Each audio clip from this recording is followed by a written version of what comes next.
What's going on, everybody? So if you can't tell, I got a little son and went on vacation for a little bit. And while I was on vacation, I got a chance to watch some movies that I wanted to get caught up on. It was cool to get to see some different things. And I'm looking forward to making videos on them. And the video I'm doing today is a film that I hadn't seen a trailer for. Honestly, I just saw the poster for it. And I'm in some groups on Facebook for A24. And I saw some people talking about this film. And it seemed to have kind of mixed opinions about how people felt about this one. And the film I'm going to be talking about is After Yang, directed by Kogonada. When Jake, Colin Farrell's young daughter's beloved companion, an android named Yang, played by Justin H. Min, malfunctions, Jake searches for a way to repair him.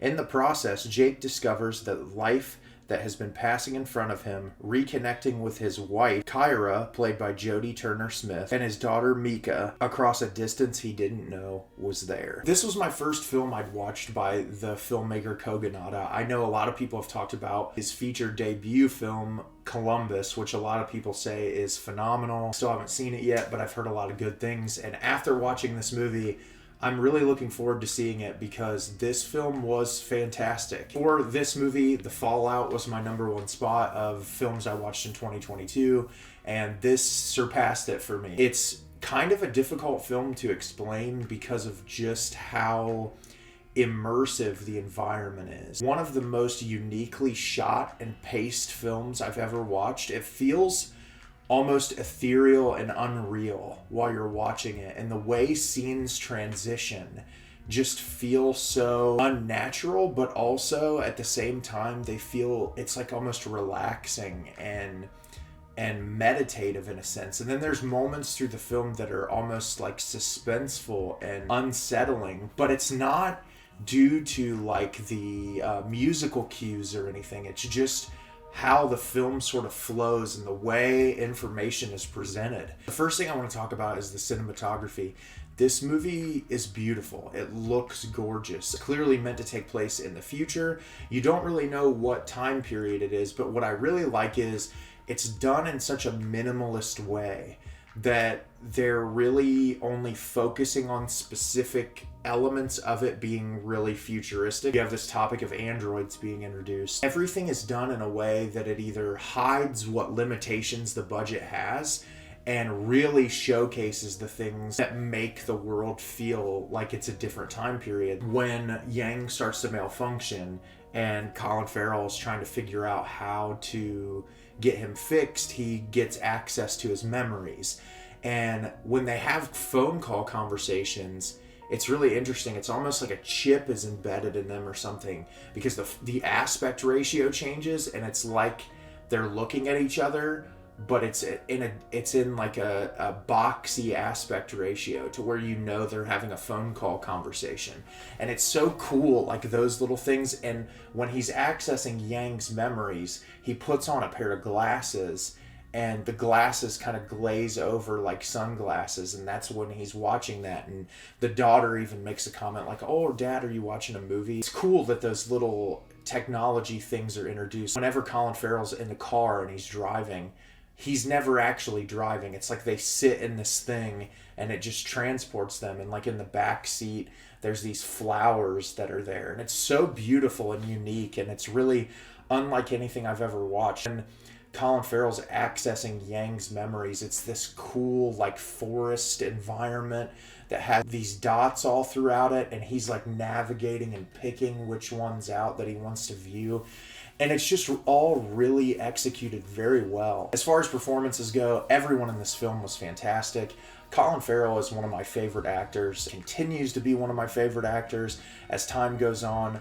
Just every role he's picked recently, it just seems like he constantly chooses the right projects. And I love in his circumstance, it seems like he does a really great job of choosing independent films like this to work on, and then something like The Batman, where I still haven't seen The Batman yet. I'm looking forward to it, but I've heard his performance as the Penguin is unreal, and he just really loves movies, and he makes some really great content, and I love seeing his career progress, and he really gives a fantastic performance in this film. I would definitely butcher her last name, but Malea Emma, I'm not sure how to pronounce her last name. The little girl that plays Mika is one of the standouts in this film. She is phenomenal. A lot of times when you watch a movie and the screenwriters write for young kids, it feels so unnatural and unrealistic as to how these kids talk.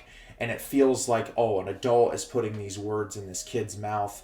And this girl does such a phenomenal job of really making you hurt for her and care for her in her situation, because in this film, what you're presented with is you're in this time period where androids exist and you can buy them for your family. So Jake, played by Colin Farrell, and Kyra, played by Jodie Turner-Smith, who also gives a phenomenal performance. Their relationship and their chemistry is so good. She is so committed to the role, and she does such a great job. They adopt a daughter. They don't have a baby, but they adopt a child, and their child, Mika, is Asian, and they want a way to teach her about Asian culture and present the important aspects of her Asian heritage. And so they buy Yang, who is an android that looks like an Asian, who is there, who is going to give her pieces of information about the culture and to help her kind of understand her identity outside of the family. And it's such a cool and unique thing. It's kind of like a joke that Colin Farrell bought him like secondhand, but he was refurbished, and he just breaks down one day. And the thing is to this young girl, that's her brother, like that's her family. And he's so compassionate and caring about her. And the film just kind of follows the family, and in this sort of like mourning period of like, okay, Colin Farrell is trying everything that he possibly can to get this part of their family fixed so that their life can go back to normal. But you slowly are introduced to the idea really early on that it's pretty much not feasible for them to get Yang back in their lives. Colin Farrell runs this very small tea shop. It doesn't look like it's very busy. Not a lot of people come in. And his wife is super hardworking. I don't think it's ever 100% explicitly stated what she does, but she's constantly under office, working her butt off. And it's like they're doing everything they can to survive and to try to pay this exorbitant amount of money to either get him fixed or get a new android is just out of the question. And then you're introduced to this element of things going on in Yang's life that the family was unaware of, which adds a whole nother interesting layer into the film. And I don't want to dive too deep into that because I think you just need to see it. But there's so many beautiful elements. There's one scene in particular, just to give you an idea, where the daughter, there's a flashback where she's with Yang, and she's talking about like the kids at school are making fun of her because her parents aren't her real parents, and she feels so like out of the box and that she doesn't belong, even though she loves her parents so much. And Yang takes her into this place where there's these trees that grow fruit, and he shows her that these people who plant these trees will tape branches onto other trees so that they'll grow together, and that it makes something completely new and beautiful, and that they function together even though they weren't originally from the same tree. And it's just this beautiful metaphor for what her situation in her family life is, and there's so much of that in this movie. And then you get into this larger idea, which I love in science fiction films, about androids and would they be able to develop feeling, and would they be able to emotionally connect with a family? Will they develop over time? And that's all explored, and you can kind of interpret it in whatever way you want. It's done in a much lighter way than compared to, like, let's say Ex Machina, which looks at that through a very different lens. But yeah, this movie, it's just really quiet and refined and beautiful. It has an amazing score. It is absolutely beautiful. I just didn't want it to end. The entire time the movie was going on, it's just like you're so immersed into this world, and it's so beautiful and amazing that you just don't want the film to stop. And I can't wait to see what Kogonada makes next. I thought this movie was incredible, and I'm looking forward to seeing Columbus to see how that stacks up to this film. So have you seen After Yang yet? Did you love it? Did you hate it? Leave me a comment down below and let me know what you thought. I thought this movie was beautiful. I mean, A24 keeps knocking it out of the park to the movies that they put their money behind, and this movie was phenomenal, and I'm looking forward to seeing Ty West's X soon. Ty West is incredible, and I'm really glad he got to partner up with A24 for this, and I'm really looking forward to that one as well. As always, if you could like the video and subscribe to the channel, it helps me out a lot and lets me know the type of content you're looking for. I'm always putting out new videos, and I look forward to getting them out there for you. And as always, everybody, thank you so much for watching, and have a great rest of your day.